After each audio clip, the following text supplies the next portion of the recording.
Au pied du massif de l'Épine, niché au cœur d'une épaisse végétation, le lac d'Aiguebelette s'impose et rayonne sur ce qui l'entoure.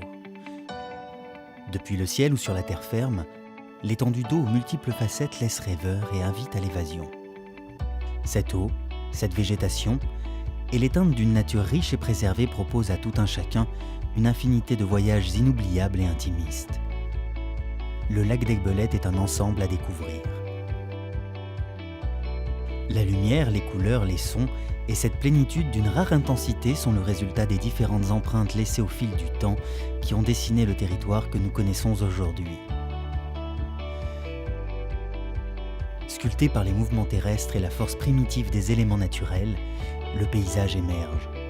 Un panorama qui tire son identité des rives mêmes du lac et de ses contours qui suivent le dessin des hommes. La gestion foncière, forestière, le labeur agricole, la préservation du patrimoine, les actions culturelles ou encore les diverses politiques de développement, l'humain cherche alors à conjuguer ces dynamiques au profit de ce territoire de vie unique. C'est à ce moment précis que l'homme entre dans l'équation. Arrivé sur les rives du lac il y a plus de 5000 ans, il a élu domicile ici et là, dans le but de dessiner un environnement propice. À la manière des autres mammifères, il a dû s'adapter, créer, dompter et trouver les ressources nécessaires à sa survie. Au XXe siècle, le paysage est devenu une ressource à part entière, attirant de nouveaux habitants et des touristes de plus en plus nombreux, désireux d'y plonger le temps d'un instant pour une évasion. Et c'est ainsi qu'au fil du temps, le paysage naît, vit, mais parfois subit. Aujourd'hui, plus que jamais, ses habitants se projettent, s'envisagent et l'imaginent encore plus beau, plus pittoresque, plus propre, plus prometteur, plus précieux.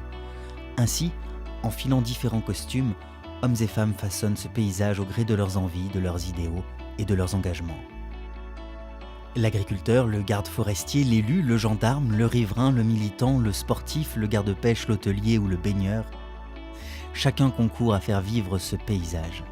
Chacun a une responsabilité forte et essentielle, celle de planter une graine pour faire pousser le paysage rêvé à transmettre à leurs enfants. Certains entretiennent ce que l'on voit, d'autres tissent ce qui est invisible. Pourtant, chacun œuvre de concert avec respect. La tâche est grande, la responsabilité immense. L'homme propose des orientations, les teste, applique son savoir-faire et transmet ses connaissances pour qu'in fine, la lumière, les couleurs, les sons et la plénitude des émotions qui composent le paysage du lac d'Aiguebelette soient transmises de génération en génération et soient le reflet d'une population vivant en harmonie avec son environnement.